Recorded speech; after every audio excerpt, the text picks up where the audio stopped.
दिल्ली के एक शांत मोहल्ले में आर्यन अपने दादाजी के सामने बैठा था। तभी दादाजी ने बड़ी गंभीरता से उसे कुछ सिक्के पकड़ाए और कहा, जा बेटा, बाजार से एक अक्षर खरीद के ला। आर्यन को समझ नहीं आया, आखिर वह कैसा अक्षर जो इतने पैसों में मिलेगा।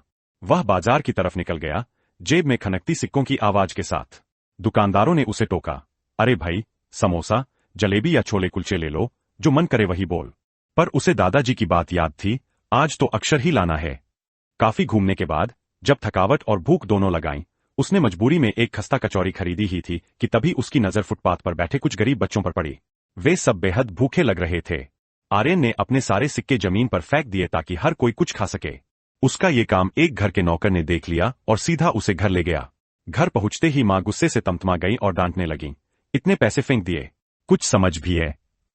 सारे शोर के बीच दादाजी आए और मुस्कुराते हुए आर्यन को गले से लगा लिया।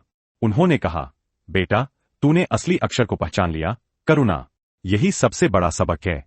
इसके बाद दादाजी ने आर्यन को फिर एक चुनौती दी। इस बार जाकर बाजार से उधार लाने को कहा, लेकिन शर्त थी कि मां, रिश्तेदार या पड़ोसी की मदद नहीं लेनी है और किसी से झूठ या चोरी भी नहीं करनी है। आर्यन सारी दोपहर बहुत कोशिश करता रहा, पर कोई उधार देने को तैयार नहीं था। आखिरकार वही पुल पर पहुंच गया जहां उसने पिछली बार सिक्के बांटे थे। वहां बैठे लोग उस पर हंस रहे थे। इस बार दादाजी खुद उसे लेने आ गए और घर ले गए। उन्हें बताया, बेटा, दुनिया में अपनी साख सबसे ऊपर रहती है। इंसान को चाहिए कि भरोसे को बचा के रखे, क्योंकि बिना विश्वास के कोई साथ नहीं देता।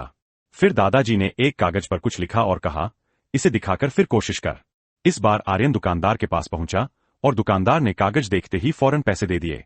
घर लौटकर दादाजी ने समझाया, अगर इंसान पर विश्वास है तो दुनिया के सारे दरवाजे खुल जाते हैं। यही जिंदगी का असली अक्षर है, विश्वास।